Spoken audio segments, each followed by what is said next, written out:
applause for American Solitaire.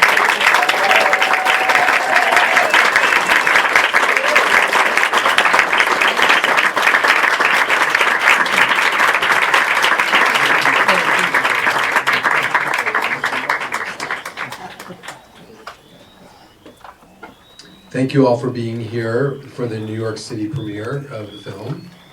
And my name is Joshua Seftel, and I'm joined today by the director and cast, some of the cast of the film, and I'd like you all to introduce yourselves, please.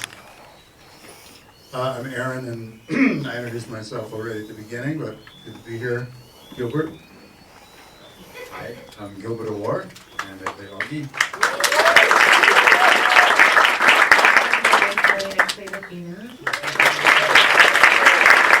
Joshua Close, I play Alexander.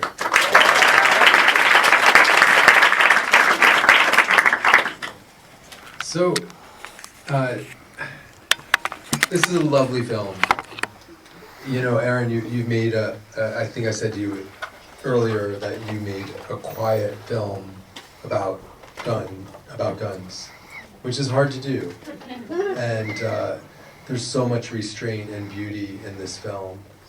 And I wanted to just start by, I read that you like to think of your screenings as convenings. And I wanted to hear a little bit from you about what that means to you. Yeah, thanks, Josh, for being here. And thank you all for being such a beautiful audience. You laughed at some beautiful places. That was so sweet.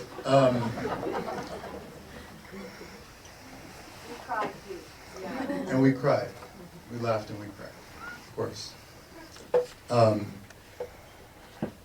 You know, we don't know how to talk about it. I mean, I think that's the thing. You know, it's just it's such a loud topic. Like you say, it's such a loud topic that we just seem to continue to yell at each other and spiral further into tragedy. And so I was hoping to ask us to all slow down a little bit, quiet the nervous system.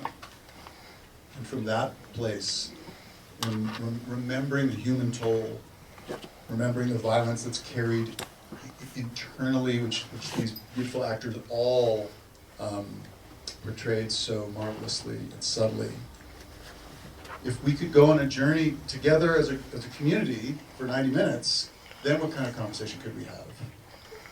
That's the sort of proposal I gave myself, I guess. I'm gonna get to the actors in a moment, but I wanted to first ask you about just a little bit of background about how the film came about, where it came from, how it grew out of you.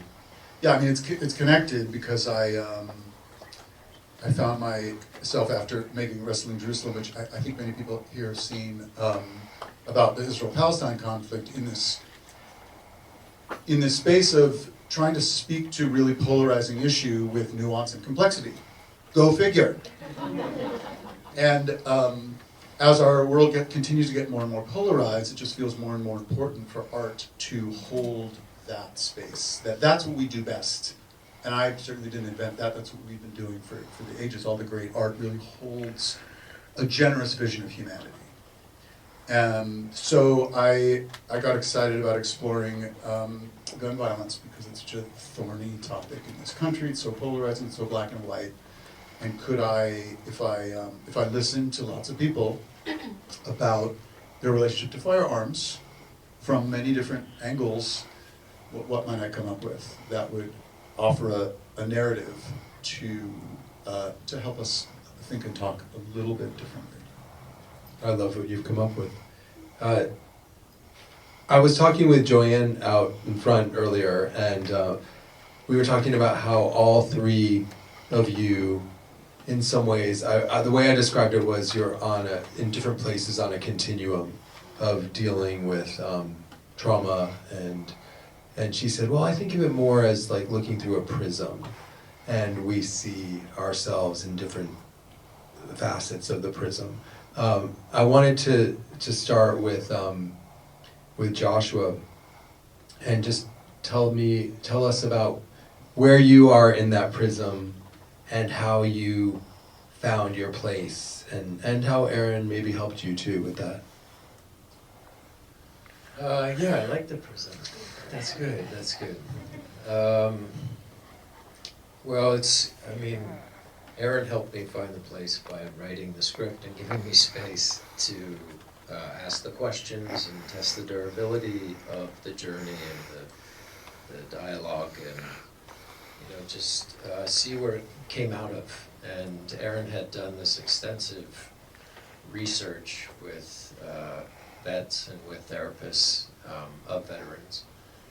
And so I was just sort of probing, constantly asking questions throughout the whole journey.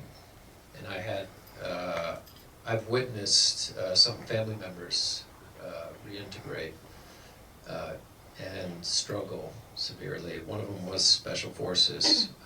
So I really sort of gleaned, had long talks with him and really learned a side of my family that I wasn't privy to, because he had a lot of shame about it, or he had, didn't want to bring it to the dining room table at Christmas or whatever.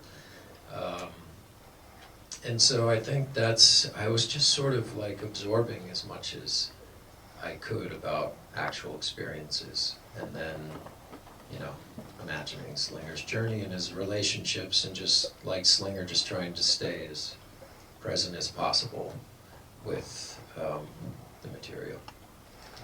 There's one moment when you're in the driveway and you fall injured with your knee, and I wanted to just ask you about that specific moment, and about that beat for you, what that was for you to perform that moment. Oh, I hated it. Yeah, it was pratfall. I was like, fuck, what am I gonna, how is this gonna come across? And then watching it, and to hear sort of audible gasps in the audience when I swing back, and it's heartbreaking. And that's sort of the descent into some harder emotions, and then out of that comes the beauty of the relationship with Emmett. But it's a real turning point for both of us, and we talked about it. And yeah, it's all like, yeah, it was tough to shoot that day. Yeah, it's a very powerful moment. Joanne, do you want to talk a little bit about your place in the prism that you described? No. Yes. This is the first time you've seen the film tonight. It is. How was it to see the film? It was very moving. I was really, really honored to be a part of it, and so honored to be with these beautiful actors who did such an incredible job. And with this amazing man who is, giving this to people and rallying. Still, I asked him how he was. He said, "I'm tired."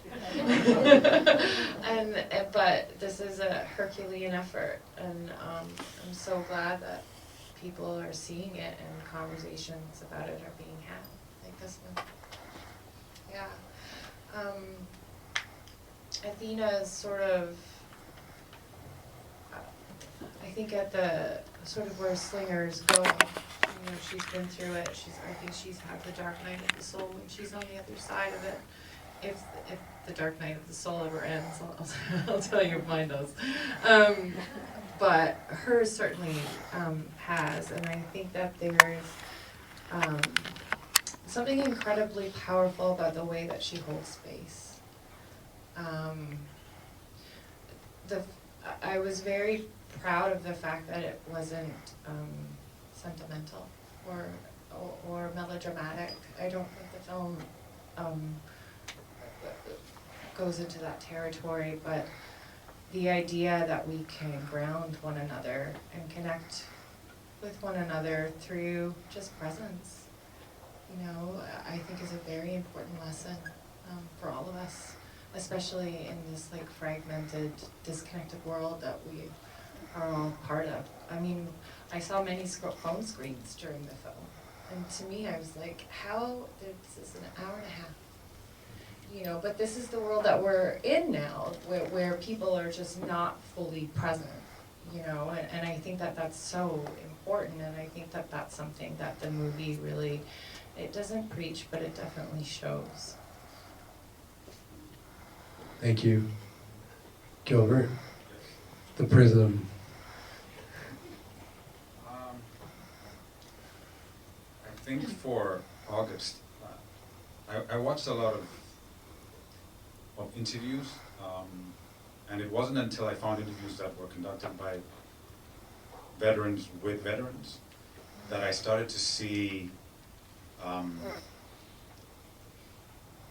these people who share this common space starting to talk about their experience. And I remember, as my classmates in the audience will recall, we had something they call character workshops, and one of the first people I approached was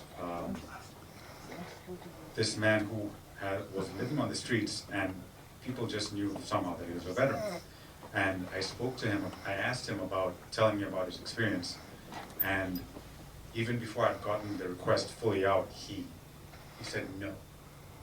And I was a lot younger back then and didn't understand why, you know, he was so defensive. I'm a kid in school, I'm asking to share his story for this amazing project where people would hear his voice in, you know, maybe in a forum that's never been heard, and he was completely disinterested. So when I met Aaron and we talked about the project, and I finally realized that I was going to be on board, I didn't even consider interviewing people personally, because I felt like I wouldn't be able to reach the information I needed, because now I'm this grown man asking you about this experience, and I expect you to open up about it honestly. So I started looking for just interviews, and when I found the ones that were conducted by fellow veterans, and they had a shorthand, and they started talking about things the way I would talk about, oh, remember that night we were at the bar and that funny thing happened, and that's what they're saying, but they're talking about the 2-ton truck going up in the air, and then 2 seconds later I see the engine landing there, and then I see my buddy landing there, and they were just talking about it like this thing we remember, and then all of a sudden they'd stop, and no words, and just give me a second, and then they would launch back into it. And when I saw those little cracks, I started to understand the kind of the veneer that they have that looks just like guys and girls talking about regular experiences who had shared this deep, deep personal journey.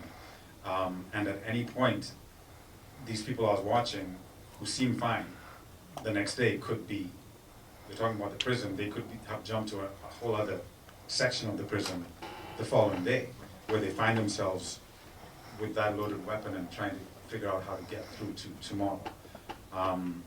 So it almost felt like, you know, just timing, and my friend coming over a little earlier could have changed everything, you know? And it's all about getting from, you know, one day to the next, and, you know, by the grace of community and camaraderie, you know, kind of saving each other as you move forward. Thank you. I think that one of the reasons you asked me to moderate this panel is that my last film was about guns, and I was thinking about guns a lot during this film, and one of the things I wanted to ask you, Joshua, is, you know, when obviously you had to build relationships with the other actors and find the characters' relationships, but in your case, and also maybe Gilbert in yours, you had to form a relationship with the guns, and a relationship that changed over time. And I wonder if you could talk about that, about your relationship with the guns and how you played that and how you developed that. I don't know if you ever handled guns before in your life, but I want to hear just about that. I come from Canada, where my uncles had hunting rifles, and I saw it through them. But Yeah, I don't, yeah, one of the things I liked about the script was the meditation on that relationship and how it evolved and what needed to happen to face change and face the inheritance of this image of Gary Cooper and the romanticizing of these weapons and the weapons of destruction and, you know, how to treat them. And so just what I liked about it is it wasn't, and I hope you got this from it, it wasn't saying really guns are bad. It's just sort of, excuse me, it's just posing the question, what are these weapons of destruction and how are we treating them and how are we inheriting them? What are we doing with them? Clearly some awful things. And so through Slinger's POV, I just, you know, like any relationship, just tried to sort of embed it with history and how it came to me through my father in the film and the importance of it, and then learning new ways and how to relate to the world and the old ways, letting those go. Yeah, so it was just a lot of, you know, imagination work. But my own relationship with guns, I don't like them. I don't go to the gun range. I've used them in our line of work, but they make me uncomfortable. Yeah. One of the things about this film that really strikes me is it's so much about interiority. It's, you know, how do you portray this interior life in a cinematic way?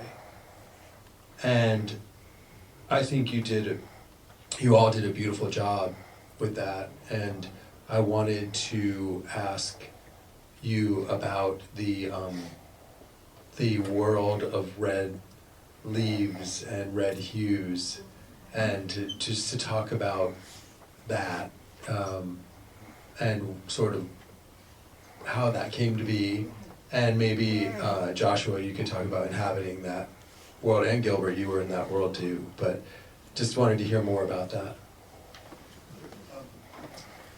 Yeah, I mean, very, very early on, one of the things I found myself thinking about was we don't talk about the death very much. I mean, in your film, we you know, experience all these empty rooms, and we're really feeling it's a film about loss, it's a film about grieving. And in the public space, we don't really talk about that. We just fight about how we should legislate, or what we should get rid of or not get rid of, or, you know, how we, you know, it's a fear-based argument. And so I thought, well, we need to remember that people are dying, and we need to experience death. That was kind of very early on as I was thinking about this. So I thought, well, if Slinger dies on the battlefield before they revive him, and he has an experience of death, what would that be like if we could go there with him? So that evolved into this, you know, this image that, and I spoke with Hannah, my cinematographer, about wanting to create an otherworldly, a bardo, you know, a space in between. I mean, I took it from the Tibetan Book of the Dead, the vision of this liminal space between death and rebirth in Tibetan Buddhism, and I just thought it was a very beautiful, and it's in a very uncomfortable and unknown space. You don't really know where you are, what's happening, or how to get out of it.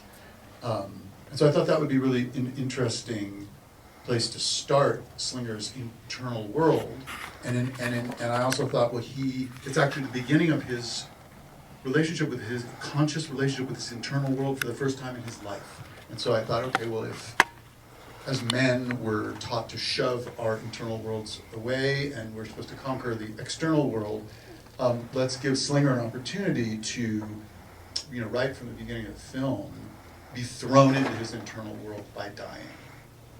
And then he comes back, and now he's got to grapple with this. So we came up with this using this infrared technology with the camera, and created this space that then kind of melds in with his dream life and his subconscious, and people, his father and his son, and, you know, different people sort of show up in it as he's working it through.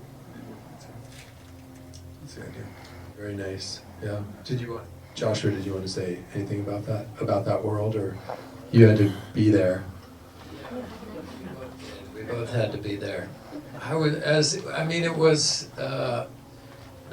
it wasn't a big budget film, but he was explaining the vision, and I kept saying, okay, but why? Why do we have to go here? This could be bad. I'm scared. But I loved the spirituality of it, and I loved the idea of it. And so I just kind of went on for the ride. But it was a couple days in the middle of nowhere, and just using a lot of imagination. And there was a fake door at one point. I don't know where that went.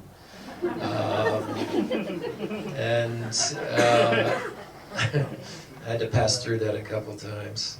Yeah, that was it. I was scared of the Bardo. I was scared of the friggin' Bardo, but I think it adds a nice texture. I think when we shot, it was only one day for me, so I don't know how many times you had to visit the Bardo. Okay.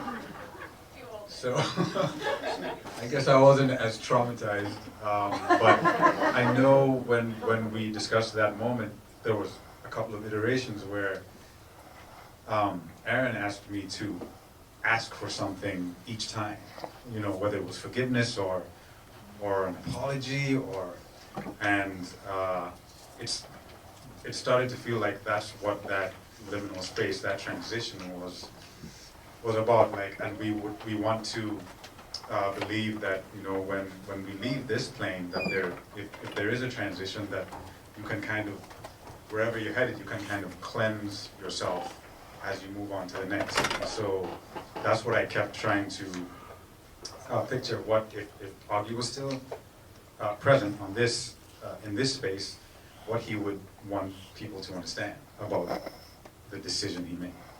So it was almost like a final opportunity to say, I'm sorry, and I hope one day you can understand or forgive me, and I had to go, and I'm on my way. Nice. One of the things, so I watched this film yesterday, and then I watched it again tonight, and I'm always surprised with an audience where, like in this film, there was laughter, and I wanted, and when I was home, I didn't laugh.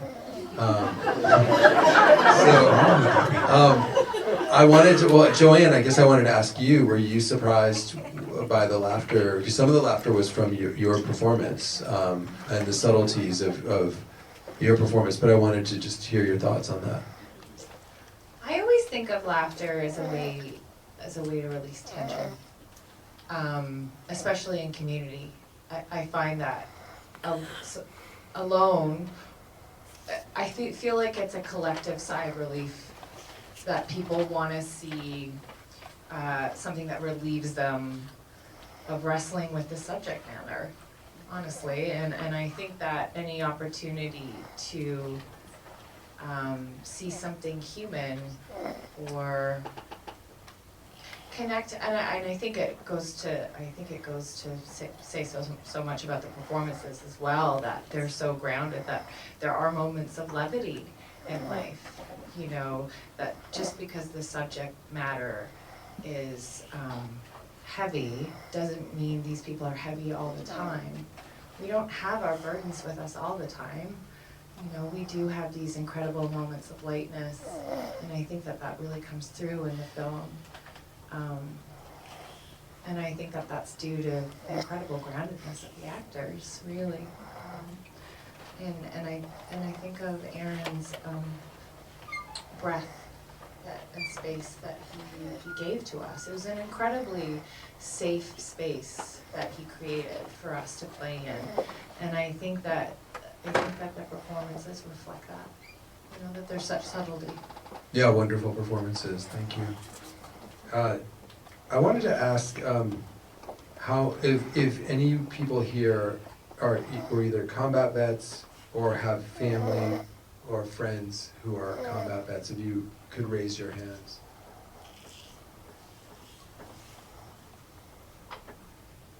Well, thank you all for being here.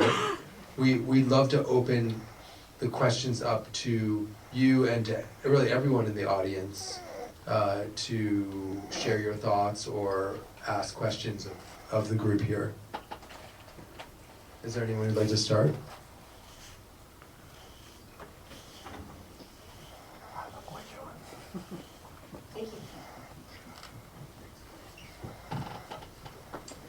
Hello, I love the film so much. One thing that really struck me as a beautiful theme of it is the idea from Joanne's character of deprogramming. That it really struck me as a story of deprogramming, and that the metaphor of, is it called raw tools? That the metaphor of that at the end was incredibly powerful to me, and I was just curious where you learned about that program in your process of creating this. Did you always know that the film was going to be building towards that, or was that sort of revealed in your process of writing it? Yes to both. I read about raw tools very early on. There's a book called Beating Guns by Mike Martin, who's the founder of Raw Tools, and Shane Claiborne, who's an evangelical minister, who's his partner in the kind of guns to gardens world. And Shane, I interviewed Shane early on, and he's sort of the seed for the Reverend Clay at the end. And when we were getting ready to, so I was very moved by that as the culmination. And when Slinger said, I watched it tonight again, and when Slinger says, when Emmett says to Slinger, look at all these guns, what are you going to do with them? Why don't you sell them? And he says, to who? And have that on my head? No, I don't want anything to do with that. You know, and that research came from this vet that I interviewed, spent a couple of days with, and he just really impressed upon me. He had two weapons in his possession. He had a kind of an AR-15, the equivalent of his M16, and he had a pistol, which was the equivalent of his service pistol. And he said when he died, he would leave instructions for them to be destroyed, because he didn't believe that he could trust anybody but himself with kind of the moral weight of and responsibility of those weapons.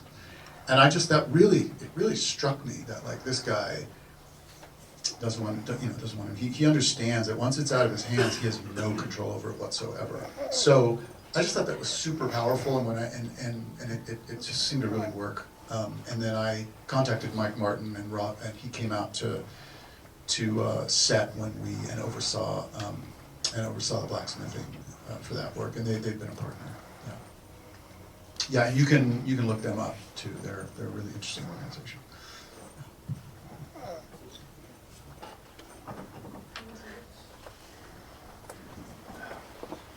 Thank you. Thank you.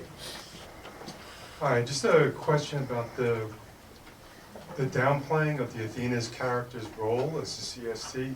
I figured, like, as a lioness, you'd want to, the asymmetrical, unconventional soldier. Why not emphasize her role a little bit? Say more about that. Well, you said she claims to be she is a CST. Yeah. Right. And you know what that is, because you worked with CST, yeah, they're right? like cultural support troops. Yeah. And unconventional. They're basically trained. They have the same exact training as all kinds of rangers, paratroopers, everything. On top of a very high emotional intelligence, which is something most of the other guys are desensitized, dehumanizing in some ways. So I was figuring, why not overemphasize, but why not emphasize their position? Why not pull that out more? Yeah, Well, because that's intriguing, because they're so unusual. So, In a good way. I'm going to answer, but I want to. Hold on, I'm not through with him. Because something got to you about that, right? Oh yeah, definitely. What? Because they're a whole new invention. That's really, and in war, it's really more about who creates more uniqueness to deal with the situation. And he doesn't get more unique than a lioness. Mm-hmm. And now that they're more publicly, thanks to Zoe Saldana,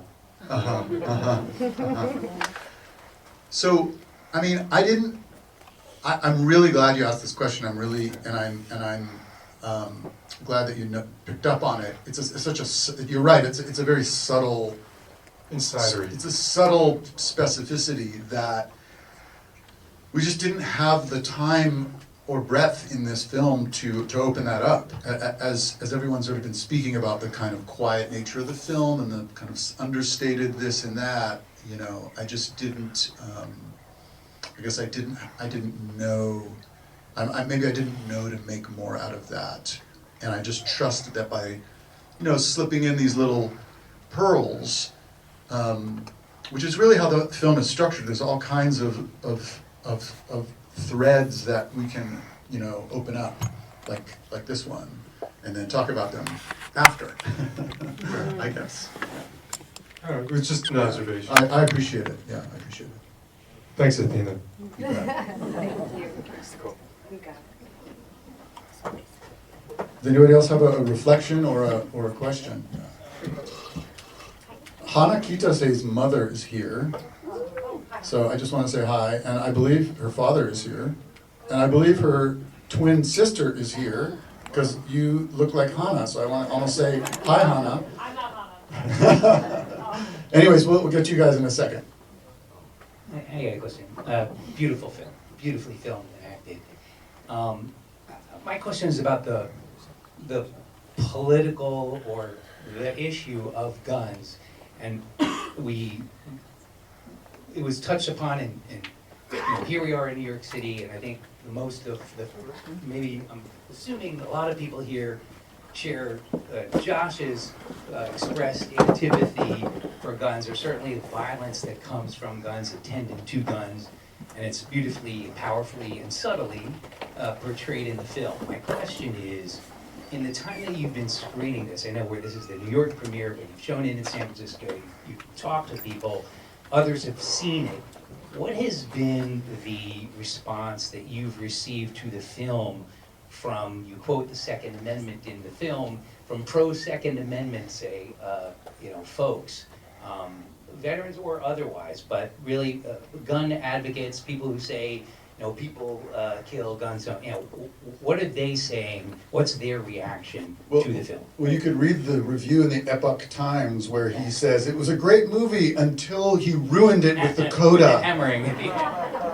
And he, you know, and he wants to get rid of the Second Amendment or something. So, you know, complete misinterpretation of the film. We premiered the film in Coronado, on Coronado Island at the Coronado Island Film Festival, which is a big Navy town. It's where the Navy SEALs train. I think it's one of the biggest military towns, if not the biggest military town in the country. Yeah, am I getting that right?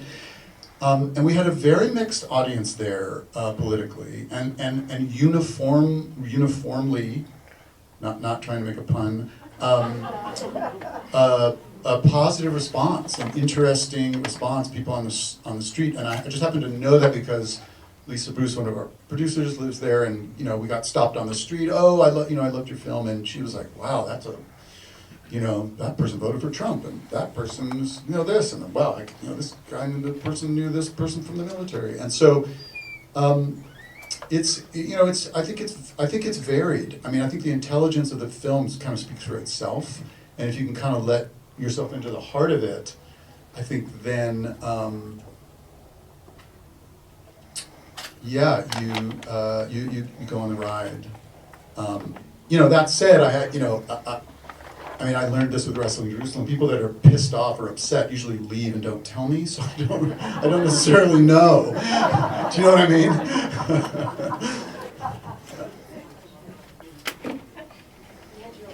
I think these guys wanted to say something over here. Is that true? Do you mind? Well, I had my own trauma every time I saw a shot where you have the bullet aimed right at the cinematographer. And I was wondering, what was the timing of this? Was this did you make this before or after the terrible tragedy with the other cinematographer? After. It was After. made after. It was after. And what were the changes that you had to do to make this, I assume, safe? Yeah, so we I mean, it wasn't required, but we determined early on that we would not have any live ammunition or blanks even But I think on, they thought that. on set, no. No, they had blanks. Yeah. They were firing blanks. Yeah. And we decided that with CG and with, After Effects, you can really fabricate all that stuff now. You don't even need to have blanks for the sound of it. And so we made a commitment to have zero, we didn't even have real working weapons. The only real working weapon we had was when he was disassembling the weapon and reassembling it because of all the parts. But every other shot were fake guns. Yeah, they were set pieces. So we were very committed to keeping Hana and everyone safe. And Aaron, tell them about the certification that you got from safety, gun safety in films, that there's an organization. Just remember that? No, I don't remember that. Come on, Aaron, there's a. Well, I think what you're referring to is that the guy, our master armorer, was the guy who they called in to Rust to clean up the whole mess after it had happened, and he came in and you're talking about something different. Yeah. I thought that there was a certification that you could get, safety in film. Well, I don't know. I'm not sure about that. But we had this armor, and we also had and we also had a our on-set safety protocols where everybody, like, we had to take a lot of time out to review every single weapon, whether it was they were all prop weapons, but they all had to be examined by the prop master anytime they were going to be used or handled by anybody. And so we had to stop the set, and everybody had to gather around and watch, and he had to pull every single weapon out and show everybody what it was and speak about it. And this happened every single time we had a firearm used on set. So it was very rigorous.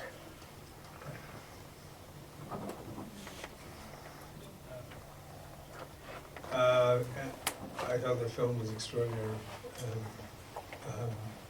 My sister's husband is a combat vet, and I just returned from on spring break. I took my family there, and I stayed with my sister. And it's not the first time I've stayed with her, but this time I noticed that, and the film brought it back very clearly. There's a tension because you don't know what's going to happen. And we were there, and I like I say, I've been there before. He was an Iraq veteran, and because we go down periodically, I noticed this time that it's getting not better, but it's spiraling. And I'm afraid for her, and I'm afraid for him. And the film, I think we take for granted how difficult it is to readjust and to re-enter society.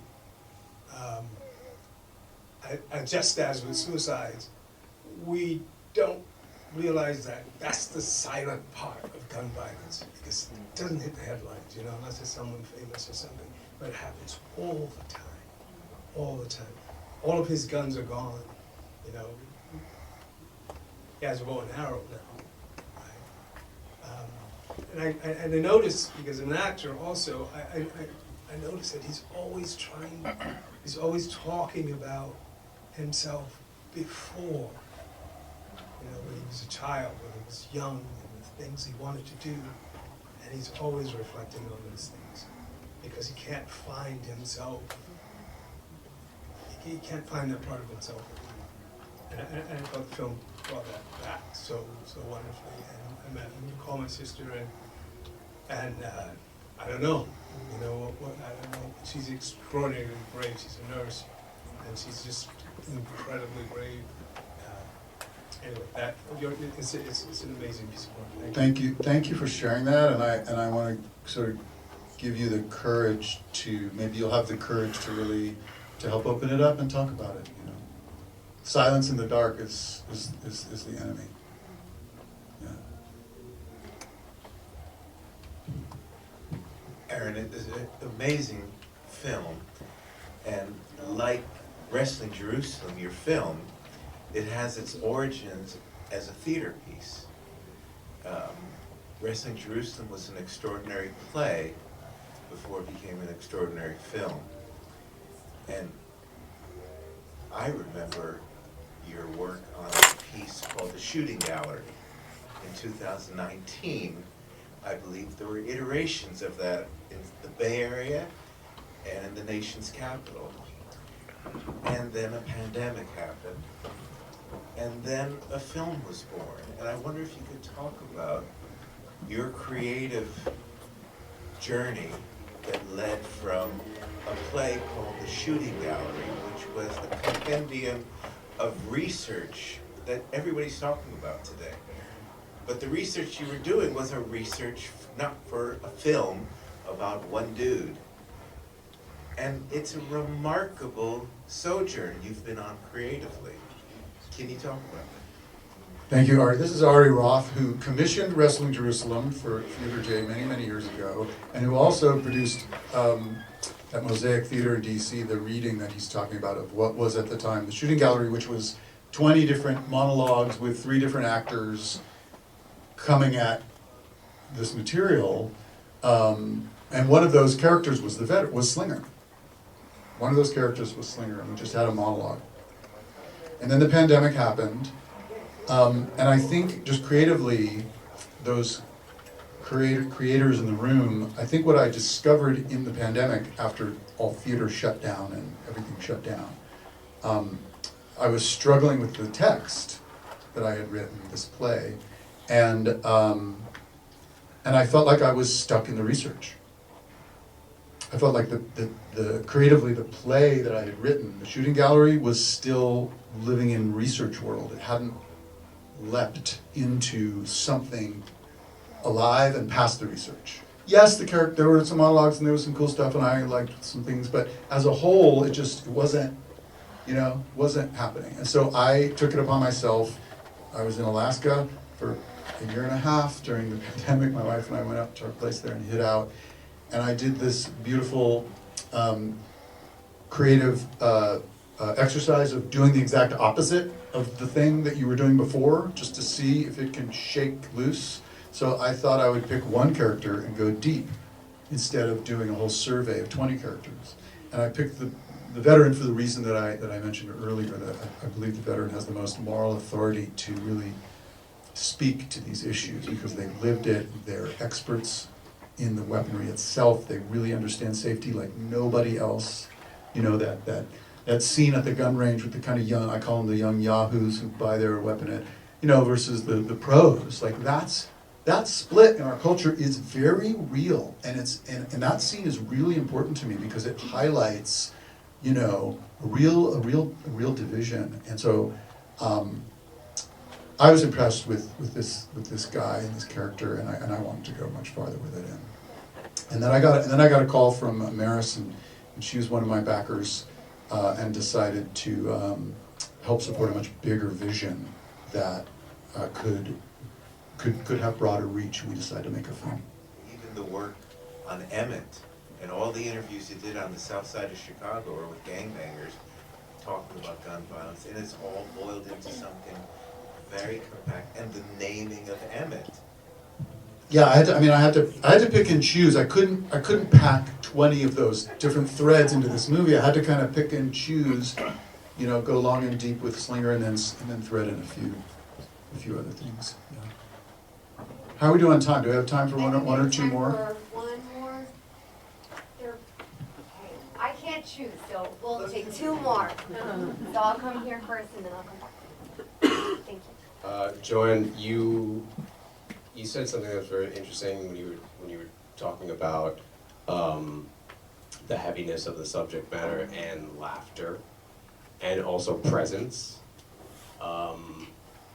And I just realized during this conversation how interesting how you started the film and how you ended it. And starting it with August and with his family around, and in the lawn, and he had so many people around. Of all the characters, you had your sister and your nephew. You had the most people around. But at the end, when the pastor's talking, he makes a very important point to say that even though this room is full, we have to be more vigilant of knowing our neighbor and seeing each other, being present. And even though even though he had the most people around, maybe there was a little lack of presence and seeing what people might need. And I thought that was incredibly important. Thank you, yeah. Cautionary, it's a cautionary tale, that piece of it. We have one more?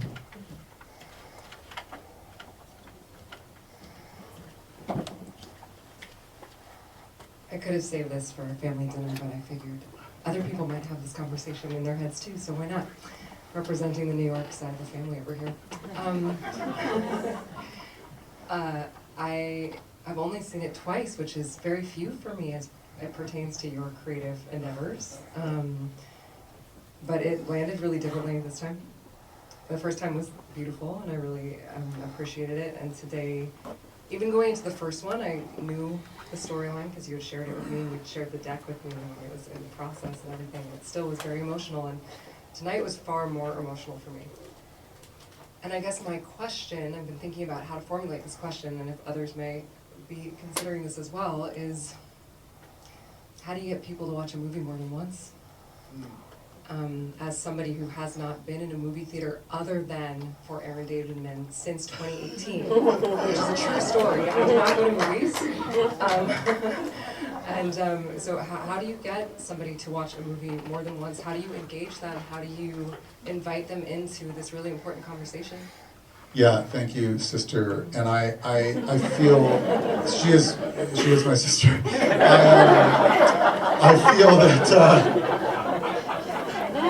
I feel that the big task actually is to get people to come the first time. That's the biggest task. Although I am hearing like from you and other people who say they see it a second time, and there's a subtlety and there's a lot more they get out of it. We're working with this impact campaign agency, Picture Motion. They're building partnerships. We're trying to do these convenings. Eventually there'll be streaming. Maybe people will get a chance to see it again on their own. We're trying to build community. And on that note, if you're not on my mailing list and you want to learn and sort of be in relationship to the journey of the film, I'm going to send some clipboards around and just give us your email address, please. And I've actually kept a journal that I've called Notes from Hollywood, which is 2 years of reflections in sort of every couple of months about the whole process of making this film from pre-production till last week. That's a way to stay in touch. And lastly, if I may ask of you something which could help get the word out.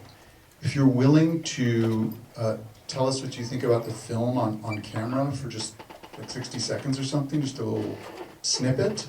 We're going to have two cameras down here, one on each side of the stage, and if you would be willing to come down and just tell us what you thought about the film, we would potentially use it on social media, or potentially cut it together for some distributors.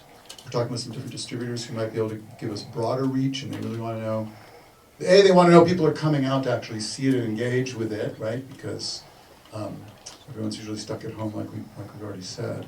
And they also want to know how it's moving people. So that really helps. If you're up for that, you can come on down and talk to on either side of the stage. We'll have some people, and then I'm going to give you the closing remarks. Well, just to respond to the last question, all of us here have the power to make that happen. And you know, you all can post about this film and tell your friends about it. And that's right now the best way to get people to watch a film once or twice. Are we ready to wrap up? Yeah? That's it. No, I just wanted to thank everybody for coming and, yeah, spread the word about American Solitaire.